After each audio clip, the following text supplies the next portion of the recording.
Hindi cinema के एक मशहूर गीत की लाइन है, जो दवा के नाम पर जहर दे उसी चारागर की तलाश है। चारागर एक अरबी भाषा का शब्द है जिसका अर्थ होता है डॉक्टर। देश में व्हाइट कॉलर आतंक का मॉड्यूल सामने आने के बाद अब ऐसे चारागर यानी डॉक्टर देश के कोने कोने से निकल रहे हैं, मिल रहे हैं, जिनका काम तो दवा देकर बीमारों की जान बचाना था, लेकिन वो आतंक की राह पर चलकर लोगों की जान लेने के काम में लगे हुए हैं। फरीदाबाद के व्हाइट कॉलर मॉड्यूल ने जब से दिल्ली में आतंकवादी धमाका किया है, पूरे देश में फैले इनके नेटवर्क पर जांच एजेंसियां शिकंजा कस रही हैं।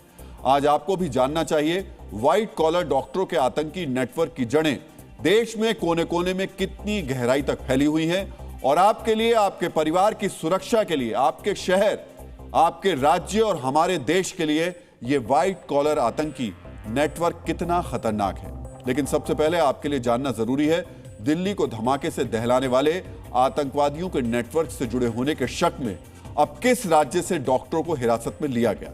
पिछले 48 घंटे के अंदर देश के 3 राज्यों से 5 डॉक्टरों को हिरासत में लिया गया है। हरियाणा के नूंह से 3 डॉक्टर्स को हिरासत में लिया गया। पंजाब के पठानकोट से 1 डॉक्टर को एनआईए ने हिरासत में लिया। वहीं पश्चिम बंगाल के उत्तरी दिनाजपुर से 1 डॉक्टर को एनआईए ने हिरासत में लिया है। आज आपको जानना चाहिए ये 5 डॉक्टर्स जांच एजेंसियों के रडार पर क्यों आए। सबसे पहले हरियाणा से पकड़े गए डॉक्टर्स के बारे में जानना जरूरी है, क्योंकि दिल्ली में आतंकी धमाका करने वाला व्हाइट कॉलर टेरर मॉड्यूल यहीं पर पनपा था। हरियाणा के नूंह जिले के सुनहेड़ा गांव के डॉक्टर मुस्तकिम को पूछताछ के लिए हिरासत में लिया गया है। मुस्तकिम चीन से एमबीबीएस कोर्स पूरा करने के बाद अल फलाह यूनिवर्सिटी में 1 वर्ष की इंटर्नशिप कर रहा था। 2 नवंबर को इंटर्नशिप खत्म होने के बाद मुस्तकिम घर लौट आया था। 9 नवंबर को मुस्तकिम दिल्ली के एम्स में नौकरी का टेस्ट देने गया था। मुस्तकिम 11 नवंबर को वापस लौट कर आया, यानी धमाके वाले दिन दिल्ली में वो मौजूद था। अल फलाह यूनिवर्सिटी में इंटर्नशिप और धमाके वाले दिन दिल्ली में मौजूदगी के अलावा डॉक्टर मुस्तकिम के फोन से कुछ संदिग्ध व्यक्तियों से बातचीत की जानकारी भी एनआईए के पास है। नूंह से ही चीन से एमबीबीएस करके आए डॉक्टर रेहान को भी हिरासत में लिया गया है। डॉक्टर रेहान भी अल फलाह यूनिवर्सिटी में इंटर्नशिप कर रहा था। नूंह के ही फिरोजपुर झिरका में जांच एजेंसियों ने डॉक्टर मोहम्मद को भी हिरासत में लिया है। डॉक्टर मोहम्मद को जांच एजेंसियों ने फिरोजपुर झिरका के अहमदबास गांव से उठाया। डॉक्टर मोहम्मद ने 6 महीने पहले एमबीबीएस की पढ़ाई पूरी की थी। कुछ दिनों पहले उसकी इंटर्नशिप खत्म हुई थी और 15 नवंबर को अल फलाह यूनिवर्सिटी में ड्यूटी ज्वाइन वो करने वाला था। डॉक्टर मोहम्मद के फोन से भी संदिग्धों से बातचीत के सबूत मिले हैं। सूत्रों के मुताबिक ब्लास्ट वाले दिन आतंकी डॉक्टर उमर नबी फिरोजपुर झिरका से ही दिल्ली के लिए गया था। डॉक्टर मोहम्मद का गांव अहमदबास भी फिरोजपुर झिरका से महज 3 किलोमीटर की दूरी पर है। उमर की car I-20 Delhi Mumbai expressway पर सीसीटीवी में कैद हुई थी, जिसका वीडियो सामने आया है। जांच एजेंसियां अब यह पता लगा रही हैं कि कहीं डॉक्टर उमर नबी ब्लास्ट वाले दिन डॉक्टर मोहम्मद से तो नहीं मिला। नूंह में जिन 3 डॉक्टर्स को हिरासत में लिया गया है, उनमें से 2 चीन से एमबीबीएस करके वापस आए हैं, जबकि तीनों डॉक्टर्स अल फलाह यूनिवर्सिटी में इंटर्नशिप कर रहे थे या फिर कर चुके थे, और तीनों डॉक्टर दिल्ली में धमाका करने वाले डॉक्टर उमर से संपर्क में थे। इसके अलावा ब्लास्ट से ठीक पहले डॉक्टर उमर के नूंह के फिरोजपुर झिरका में मौजूदगी का एक और सबूत मिला है। ब्लास्ट से पहले फिरोजपुर झिरका की एटीएम मशीन से आतंकवादी डॉक्टर उमर नबी ने पैसा निकालने की कोशिश की थी।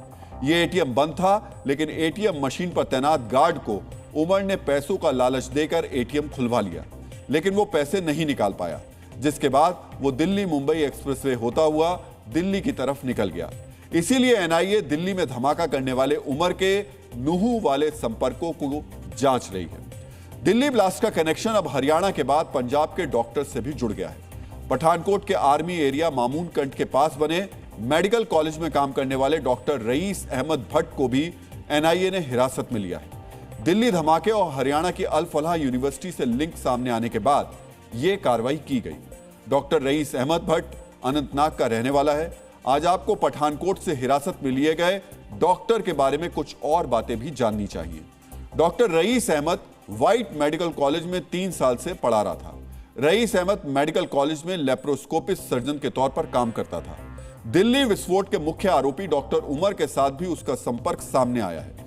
डॉक्टर रईस अहमद 4 साल फरीदाबाद की अल फलाह यूनिवर्सिटी में काम कर चुका है और लगातार अल फलाह यूनिवर्सिटी के अपने कई साथियों के संपर्क में था।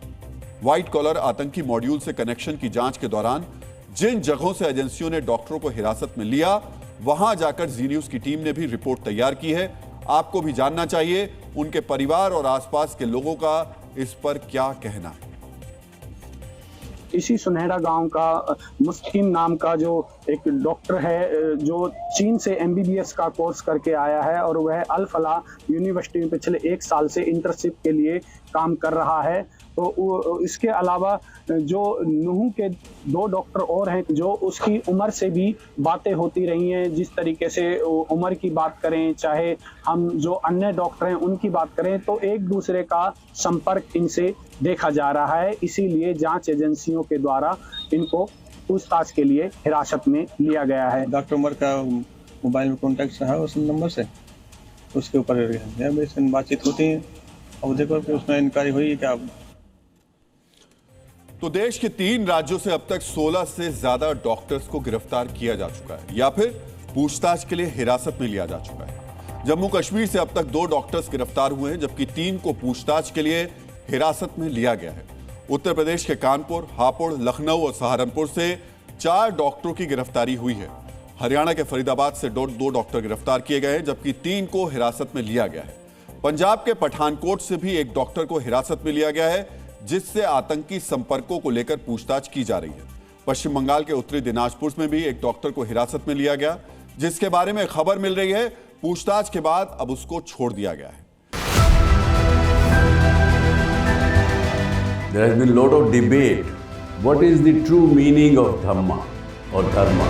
आत्मा और परमात्मा के बीच सनातन सेवा का संबंध कायम रहेगा, इसी को कहते हैं सनातन धर्म। Whenever you believe in something, your belief system that works, and then the nature helps. Things may change in my life, but this relation will never change and no power can hinder that. Why God fear? क्या हम fear की वजह से परमात्मा से प्यार करें कि नहीं तो वो दंड दे देगा हमको?